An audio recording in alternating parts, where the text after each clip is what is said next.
Hello, hello. Good to see everybody today. Welcome on this beautiful East Coast Thursday. I don't know how it is where you are, but we're happy you're here. As we get started, we know we'll have folks coming in, and to give them a chance to get in the room, if in the chat you could just put who you are, your location, and what your job is, that would be great. So we get an idea of who is in the room with us today, and we can tailor our message to you. My name is Debbie Bergeron, Dr. B to many of you, and I am joined by the wonderful Kristina Ellis, who is the director of the Academy here at NHSA. She and I work super closely together on all things related to the Academy. She actually teaches the manager course. So we are working on this together to kind of touch on general leadership. And the reason for that, as you can see here, is that leadership is where it all begins. The research supports this. Our gut instinct supports this. We know that strong leaders build strong programs, and leaders live at all levels. So this isn't just about our executive directors. This is about anybody who is in a position to influence others' behavior. And that might be through title, but it might also just be through your natural relationship with people and how you, the experience you have, and that people maybe come to you. Maybe you're a teacher and somebody comes to you regularly. You are a mentor often, that kind of thing. And so we want to just talk about what it means to be a leader in Head Start, and what are the things that we believe here are key mechanisms to creating strong leadership throughout the Head Start program, regardless of what your title is. It's wonderful to see people from all over the country here. I couldn't even keep up with that. That was beautiful. And lots of different levels. And I love that we've got some people transitioning into different jobs, which is fantastic. All right, we will jump in and get started. Before we get into the meat, we always like to talk about NHSA and why we're here. National Head Start Association is really dedicated to you and your programming to create one powerful United Head Start voice. We believe in collaboration and making sure we're bringing the field together, very nonpartisan support on the Hill to make sure that there's a healthier, empowered children and families, and stronger and more vibrant communities. And really, Head Start is the hub for that. And our vision is to lead, to be that entiring voice, and to advocate. So there's a whole group of people here at NHSA who work every single day to advocate for you, for your budget, for your regulations and policies and everything else. And this is who will be leading today. As I said, Kristina leads the Academy, and I'm here as the Deputy Director of Community Engagement and Innovation. All right, today we are going to talk about why leadership. And we are going to look at the 7 wonders of leadership in Head Start and NHSA's leadership commitment. And then we're going to do some Q&A with you. So please be thinking of things that you would like to ask us. You can put those questions in the chat, and Kristina and I will keep an eye on that, or you can wait until the very end, and then we can open it up for questions as well if we have time. You know, when we say why leadership, I touched on this in the beginning, but really this quote is so beautiful from Boston University. A good leader can inspire everyone in an organization to achieve their very best. Human capital is the differentiator in this knowledge-based economy that we live in. So leadership needs to attract, inspire, and ultimately retain as much talent as possible. Now, I want to expand on this a little bit and really share with you my own experience as a school leader. I used to have to put together every year my own plan, my priorities, and the school system always wanted my goals and my priorities to be metrics that measured student outcomes. And so I gave them what they wanted. It was graduation rate, it was test scores, things that we were doing that measured student outcomes. But secretly, my top goal, and I had to keep it a secret because this wouldn't have been something that you would put on a plan. My real goal was to inspire joy in all of my staff. If everybody could make sure you're muted, I'm hearing background voices and it's. How is she being a hypocrite? Courtney, are you able to mute everybody? You get mad when I text. All right, let's try that. My real goal was to inspire joy in all of my staff so that they brought their very best to work every day. I knew that the real key to success of the program was going to be ensuring that the people that were hired could do their best work. And they were going to do their best work with support from me and other leaders in the building. And I really came to work every day with that mindset. So I hope I can kind of get you thinking about that in your own work. All right, let's move on. We're going to talk about, I call them the 7 wonders. These are the things that we've kind of landed on here at NHSA as we teach different leadership courses that we make sure to really dig into. We're not going to get really detailed today. We're going to talk about these really generally. But I am going to ask you some questions and ask you to put in the chat some answers. The first thing we talk about heavily is the difference between leadership and management. When I first went to the Office of Head Start, you may or may not know that I joined the Office of Head Start as the director back in 2018. But prior, I can't wait to see you either, Pam. Prior to that, I was in the K-12 space. So I worked in public schools. And when I came to Head Start, what became glaringly obvious to me was that compliance was even heavier in Head Start than it had been in my public school world, where it was really heavy because No Child Left Behind was all about compliance and test scores. And as I said, that was the real focus. But it was even heavier in Head Start. And what I noticed is that sort of center focus on compliance got people very management focused, and the use of real leadership kind of lost its way. It was over here, and if you had time, you'd get to it. So we talk a lot about the difference between leadership and management, and the fact that regardless of your title, even if your primary purpose is to manage, that aspect of leadership is really important. And how do you dig that up in yourself and in your space? So I just want you to chew on that a little bit, think about it. We go into that in real depth in our courses. The second thing we really think is important to all of our leaders, really all of our staff, is this idea that you're all points of life to ensure equity and inclusion in our programs. I think Head Start is sort of the definition of DEI, in my opinion. I think the program was put together at a time when no one would have known what DEI is, but it really took that equity lens and put it in action in the 60s. But the thing that we need to remember is that over those decades, our growth and movement forward is demanding more and more of us in this space. And the only way to get to a truly equitable center program is to ensure that everyone in the program understands and is able to represent that. So right here, what I'd like you to do is in the chat, would you just put for me, what part of your job centers around DEI? What part of your job touches this point of ensuring that diversity, equity, and inclusion are part of your space of the work that you do? I'm going to give you a second to think, put some things in the chat.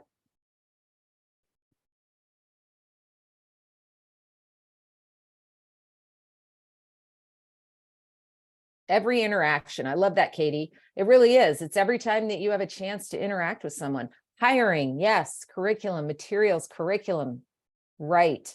Recruitment and enrollment. Trauma-informed care, absolutely.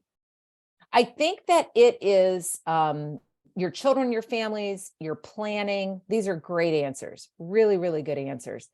I think that it is really easy to, or not even easy, it's almost automatic for us to say everything we do. You won't be wrong. You are 100% correct.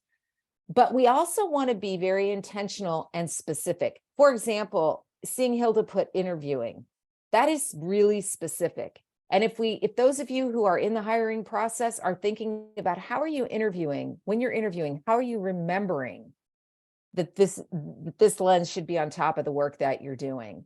Your core values, your relationship building, how does that apply? So more than just kind of saying this is what we do, really being intentional and reflective about it. So that's what we talk about and what we mean when we say DEI in the sense of your job as leaders. And then there's your personal journey of leadership. And we do a lot of discussion about this, because my hope for you, and I can tell from the chat, for someone who listed, I'm in this job, but I'm moving to this job very soon. So you're clearly on a journey. We're all on a journey. And you want to have this sense of growth about the work that you're doing, and that you're never really arriving. It doesn't matter how long you've been in your program, how long you've been working in this space, you always want to be in a mindset of growth and this sort of leadership journey that you're on. It doesn't mean you're always looking for the next job. It means you're looking to grow yourself as a leader and to become more knowledgeable, more relevant, more aware of current trends and things like that, and able to support the people in your stead who are different than they were 10 years ago.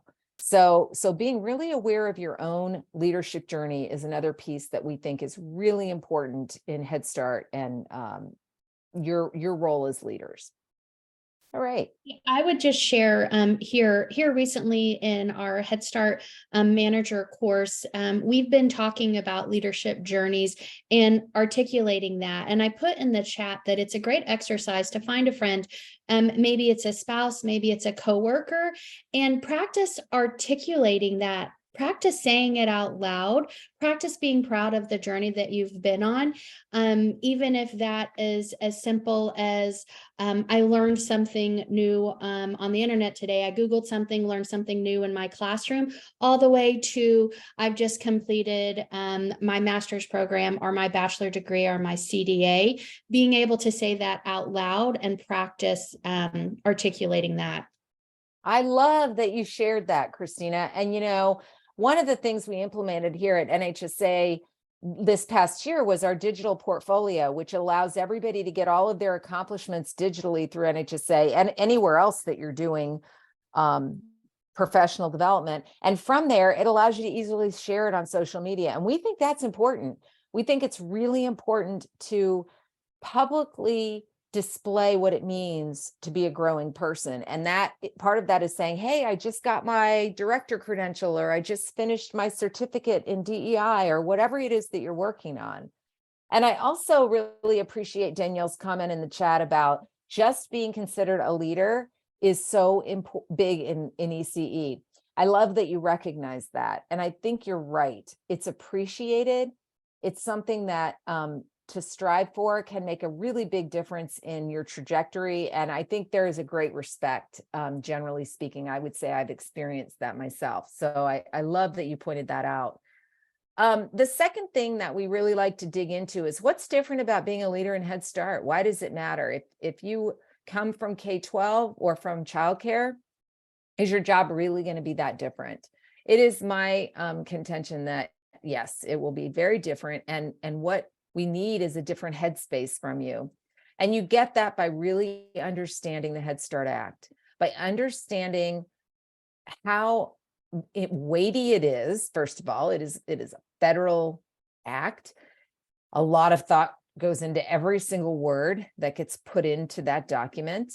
And there's a lot of responsibility that comes with that. And understanding how the act is put together, prioritized, and why. Super important to understand that piece. And it doesn't matter to me if you are working in the kitchen staff or with the kitchen staff, with the custodial staff, with teachers, or in the administrative office. Understanding this part of Head Start to me is really important for everyone in the program. And so leadership has to really be able to embrace that. And of course, the Head Start program performance standards kind of goes without saying. I'm sure all of you are involved with the standards all the time, because they are the sort of rules to live by.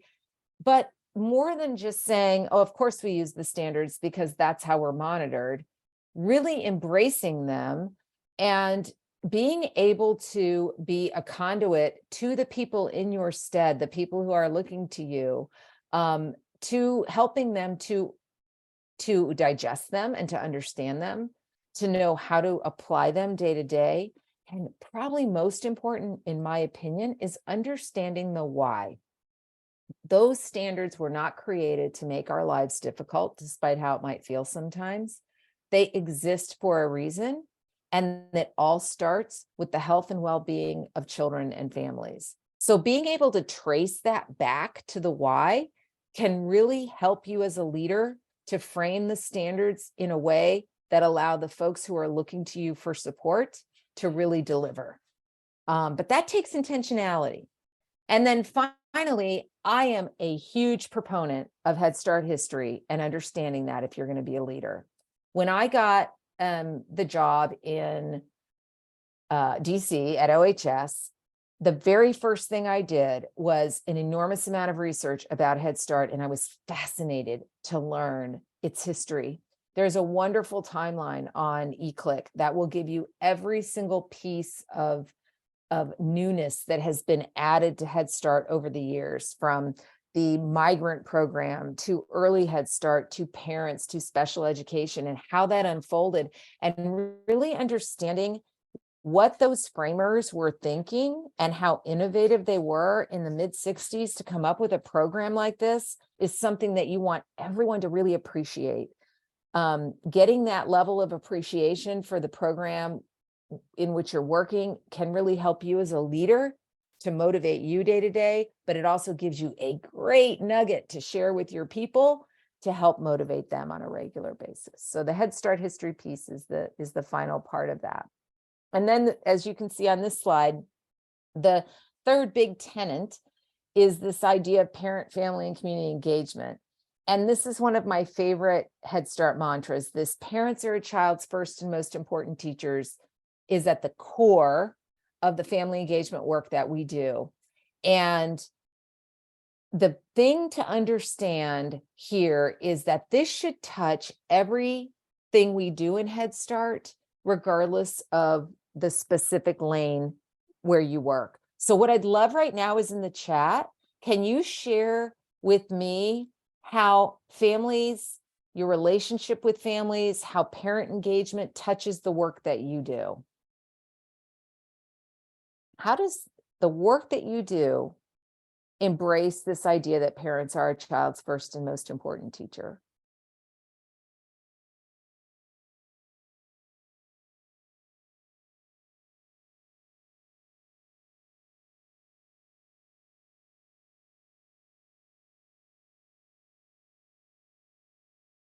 You include caregivers in everything that you do, and it is very powerful, Tammy, 100%.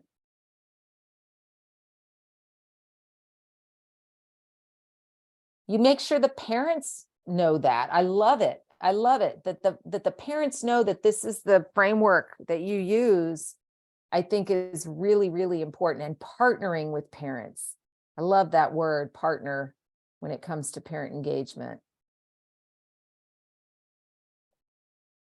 Having parents involved in their child's learning, them understanding how does a child learn and how can I support at home is so important. Yes, setting their goals. I love that part of Head Start. The fact that we talk to parents and families about their own goals. In kind. I saw in kind, and using in kind as a way of connecting with families and bringing them in the fold is just wonderful. You can learn so much about how to do the work by understanding parents. I love that. Making sure they're involved in decision making. Yes, 100%. Debbie, whenever I think about parents in our programs too, I think about what I recently heard from Dr. Kim, who's our one of our DEI instructors, and she was talking about kids, that I saw that it can really relate to parents as well, and just anyone in our life, and how it's important to think about DEI with working with parents. And she she held up a piece of paper and said, normally when we think of children, we say they're a blank slate, they're this blank piece of paper. But then she balled up that piece of paper and she said, really, they come to us with their culture, with their community, with their background, and that is our job to learn more about them so that that paper slowly becomes unraveled and that we're able to support their growth. And I think that same thing could be said about parents. Is parents come to us as this ball of paper, and that the more we get to know them and how they support their children and the strengths that they have, the more that paper starts flattening up, and so we can learn from each other. And so I just wanted to share that piece while we're continuing to see people put some information into the chat. Yeah, I love that. And it is so true. I mean, the idea that children are moldable is certainly true, but they are not blank slates, that's for sure. And, you know, the policy council was mentioned throughout this, and really that is your mechanism. And there's no doubt that, I mean, policy council is set up in such a way that it almost forces us to create this attitude that parents are a child's first and most important teacher. And then we just sort of adopt it, and it becomes part of our heart in the work that we do. So it's just so important. I just love all these comments in the chat too. It really tells me that you all are in touch with this statement. And I think the key piece here as leaders is that you've got folks who are looking to you as examples, and your opportunity to mobilize all of those people to reach out to families and parents in unique and sincere and authentic ways. I saw home visits in there. And of course, that's a key piece of how we relate to parents. Pamela, yes, honoring families. I love the word honor. That kind of says it all. It's really, it's not just about having a math night and you have a high turnout. That isn't what we're talking about. That's important, and it's good to do those events, but it's not an event. It's really an attitude. So as a leader in Head Start, regardless of your title, it's important to embrace this idea and to share it wholly and often with your folks. The fourth part of any of our leadership programs here is really around communication. And I divide this into two distinct categories. One is communication, just how do we talk to people? How do we communicate? And the idea that we can't not communicate is one of the first things we learn. So what do I mean by that? I mean, no matter what, you are going to communicate a message to someone. If you choose to ignore them, you're still communicating. So to be really mindful about responses and language and tone of voice and how we speak, how we engage, whether we choose to do it over email or in person or on the phone or in person, and all of those kinds of things. And we'll dig into all of these pieces as they relate to your job. And it's you as a leader and how you do that. And it's also you as a leader and how you share with your folks that are relying on you to support them in their own development of communication. I think there is probably no more important piece of what we do than communication, when it's clear, when it's collegial, when it's kind, all of the things that help to make it effective. That's extremely important. But we have an awful lot of competing noise factors that are with us every single day. And so it's really getting to a place where you can overcome that is important. And then we've got this second part of communication that's really about advocacy. Now, the word advocacy can be used in a number of different ways. You could be talking about the literal advocacy that you might do when you create a relationship with someone in your community, a possible partner. And what we really want to talk about here is, what does really good leadership communication look like? So we spend time in our classes practicing public speaking, practicing how we talk, our tone of voice, body language, the pace, the volume, everything. And we analyze other speakers and look at how is that effective and how do we want to be effective. It is one of the most powerful things that you have in yourself to grow as a leader. and to be effective as a leader. If you are someone who is a site leader, for example, your ability to communicate with your parents, with your staff, and with your community in a public forum is going to be a huge driver as to how effective you are overall and how you grow. So this is another really big piece of what we do.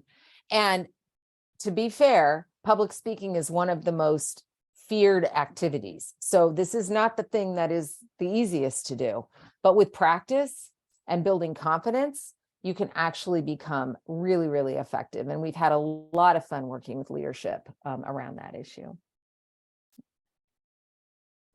Maybe not as much fun, but certainly as important is our CQI and data-driven decision-making. We have a wonderful person here on staff who helps us with our CQI process and leadership.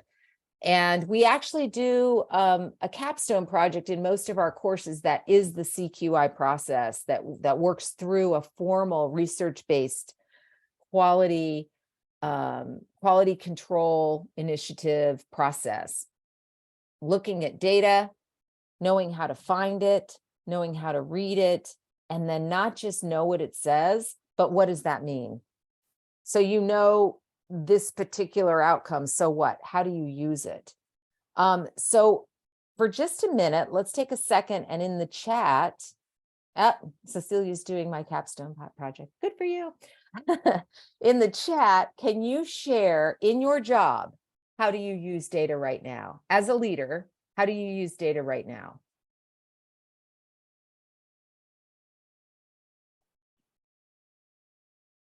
Tracking outcomes to make decisions. School readiness, lovely.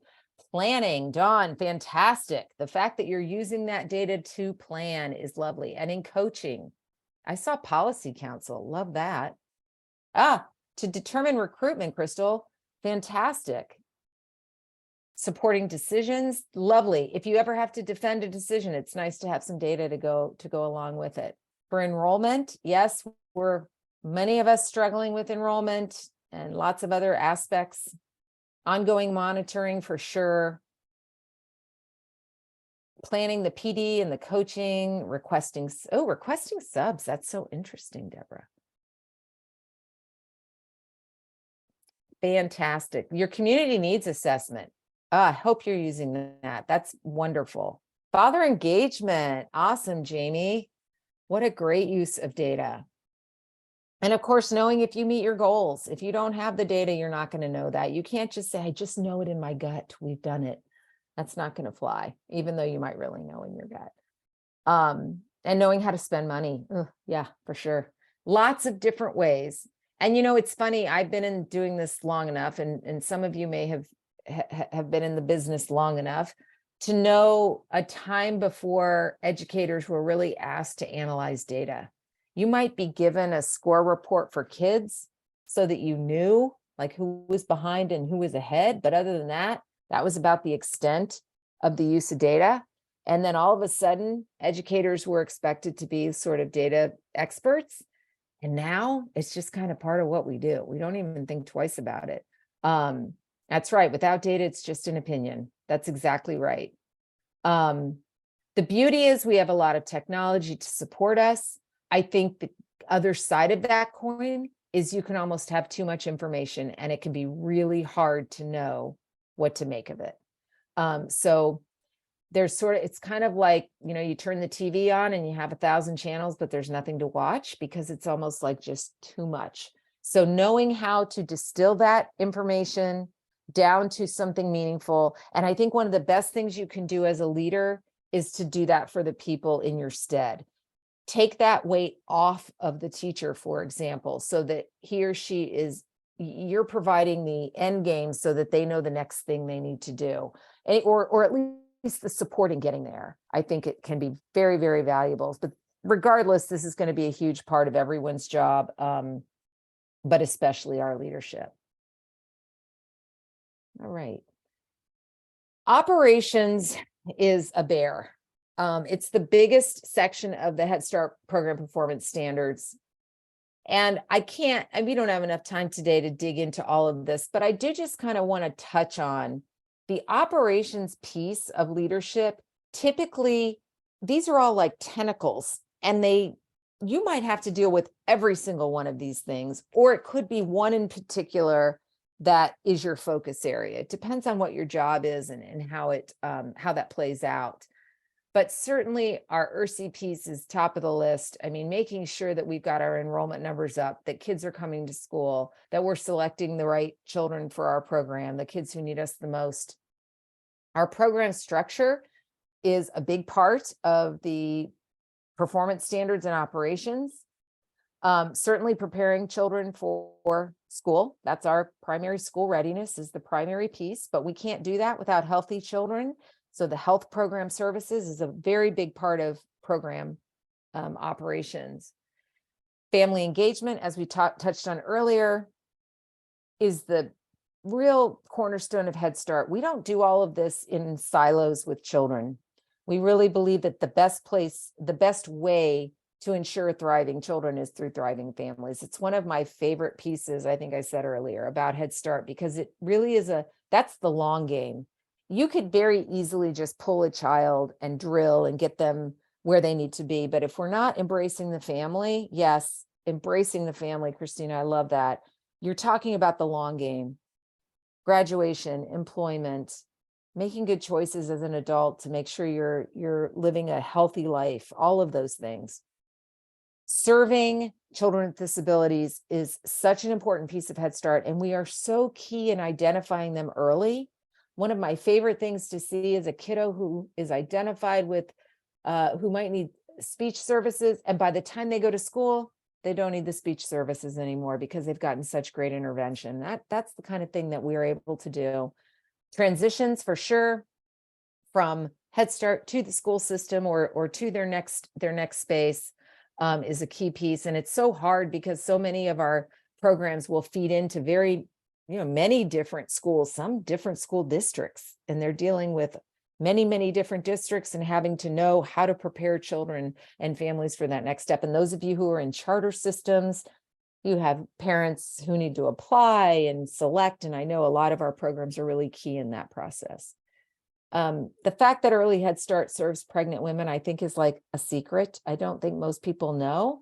So if you're in that program and that's what you do, I think ensuring that your community knows about it and that you can reach as many of these women as possible, because this is where the real magic can happen, because you can intervene so early. And of course, human resources is a huge piece of what we do, because people are our bread and butter, and then managing the program. So operations is huge.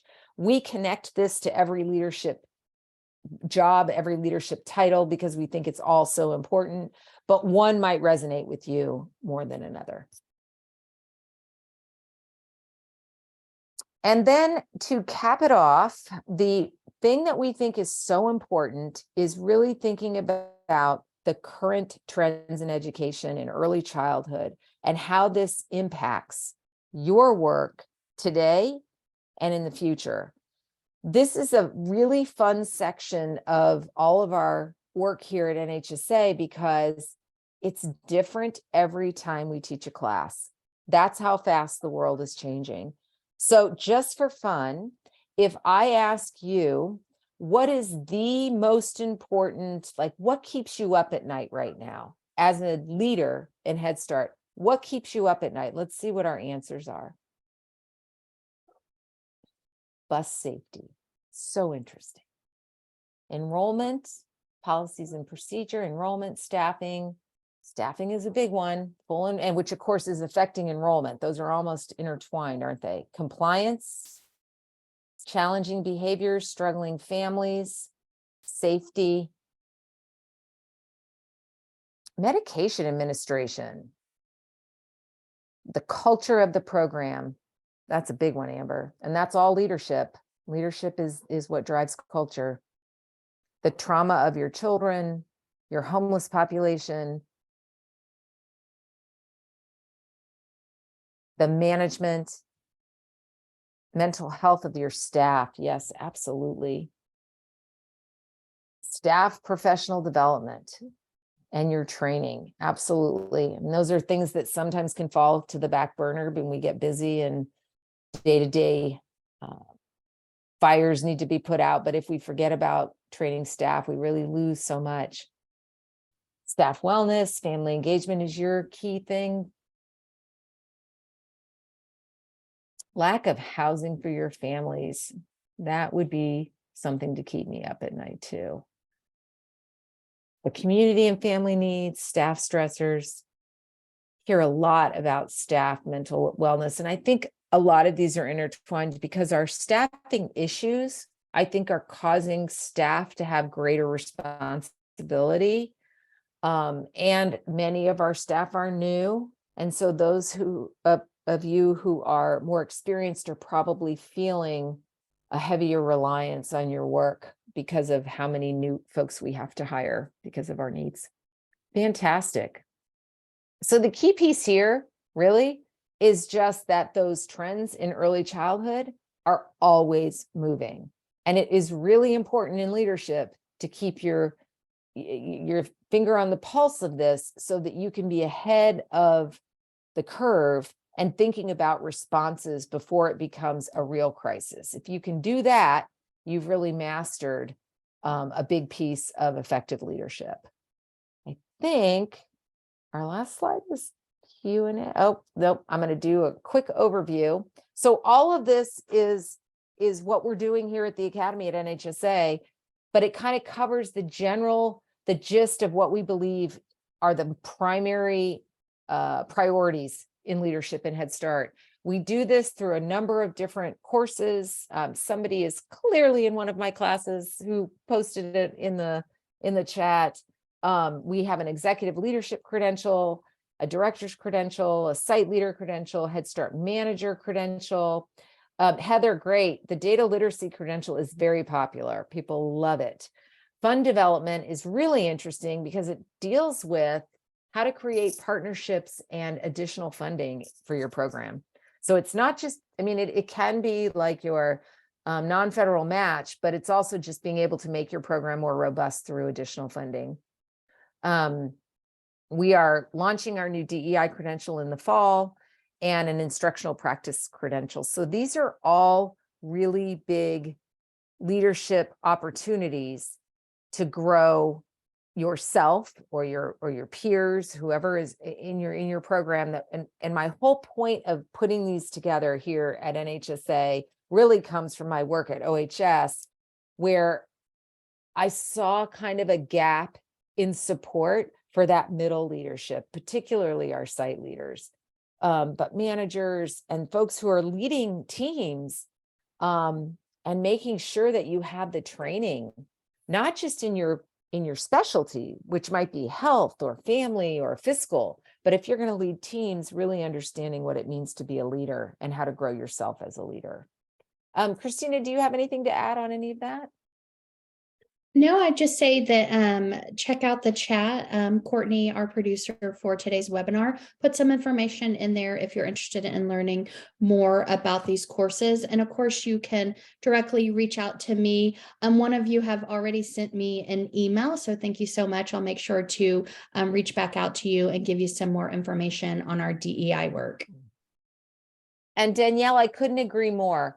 You know, it's really funny because working at the national level, it can be really easy to lose sight of the groundwork.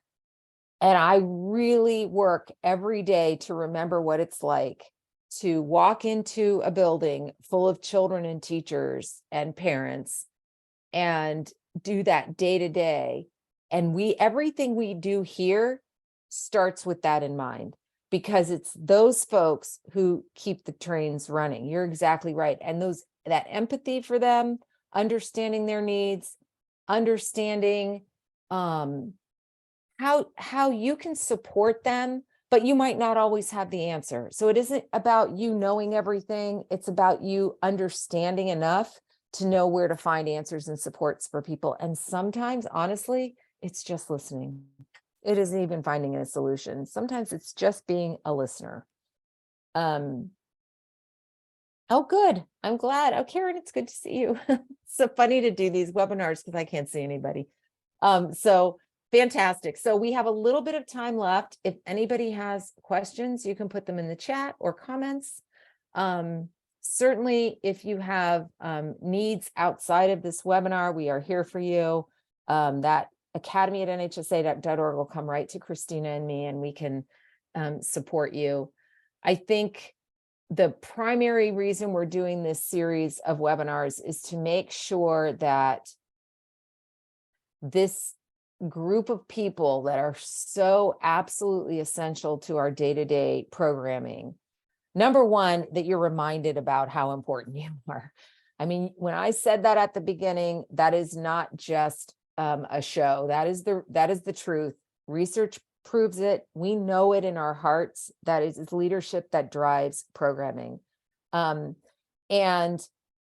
that once you identify that and you appreciate how important you are and how impactful you can be, it is really important to take care of yourself and to make sure that you are growing yourself as a professional, because it's that's going to allow you to be even more effective with your staff. So that's why we are here. Anne, why don't you send me an email? I see your question in the chat. Send me an email so that I can answer that for you. I have that academy@nhsa.org will come to us, and I will make sure that I get in touch with you and we figure something out for you. And yeah, Teacher Appreciation Week is a time to have fun, really build up your staff, your teachers, your IAs, all of those folks. But to remember that every day they are in your stead, that we always want them to feel that appreciation too. And you need to feel appreciated too for the work that you're doing. So make sure you don't forget about yourself and the other leaders in your program. Does anybody have any good ideas? Great question, Kristina. We used to do so many fun things. I loved it. Of course, we used to do a theme every day, and then the kids, the parents would be involved. That was always fun. To try to make sure we were bringing the families into the mix. And they usually loved celebrating our staff. It was a lot of fun. And having lunch, isn't that just the simplest thing? But it is such an important thing for teachers who daily eat on the run. So nice. Personalized clipboards. How fun. And gift cards. Absolutely. Absolutely. Travel around the world theme. Oh, how fun. That's great. That appreciation socks. We need to see those. You know, Debbie, in my program a few years ago, we really got the community involved in Teacher Appreciation Week as well. So whether it was discounts at local restaurants or stores that our teachers might shop in, or donations to our teachers as well, that really went a long way and made it feel like more than just our center or our program appreciating it, more about our parents and our community as a whole appreciating teachers. That is a fantastic suggestion. It's a place to start with building relationships with the community too, or to continue them if you already have them. And Tammy, yes, I love this picture too. I thought of that when we got to this slide. We do remember her. And if maybe some folks don't know who are on the call, but on the left, that's Lady Bird Johnson. She's kind of she was in the 60s, responsible for lifting this program from a leadership standpoint for sure. I mean, there were a lot of people who were part of the creation of the program and the backbone of the program, but she definitely was a big proponent. Yes, Dahlia, we'll figure that out. Let your site leader know about the Academy, have her email us, and we'll figure out how we can support her. And of course, if you ever have a chance to do conferences, I don't know what position you're in and how likely that is, but anytime you can go to a conference and engage with other leaders, it's very good for you as a professional. You meet good people. In fact, in the courses I teach, the most common positive response I get is the connection people get to make with other people. So, oh my gosh, June, lucky duck. That is exciting. You need to share those pictures with me. I would love to see that. Deb, you have to tell the folks what is going to happen at NAT with the teacher from the video. Oh my gosh. So I teach a class and I have a video in my class that is part of one of my modules. I've used it forever because I love it. And one of my students emailed me and said, oh my gosh, my mom is in that video. She was a parent at the program and she's in the video and she talks. And so we watched it together and they are both coming, mom and daughter, who is now a site leader in Head Start, to NAT. And they are going to do an interview. And I could not be more thrilled. I mean, what is the likelihood of finding a mother-daughter team and the mother is in a video that was produced by the Office of Head Start in 1968 that won awards, won an Emmy. And so pretty exciting stuff.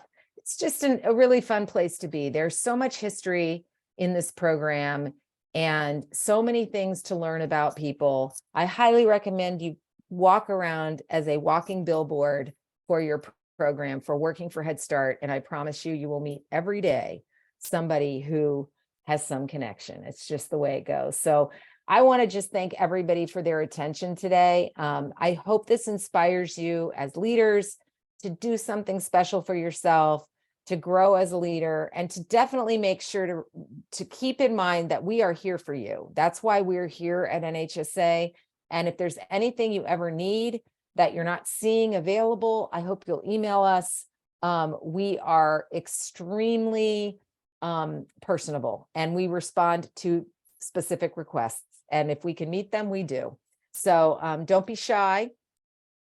Shoot us an email or get on social media and connect with us. And if you're at a conference, make sure you come up and say hello. We appreciate everybody. Have a great afternoon.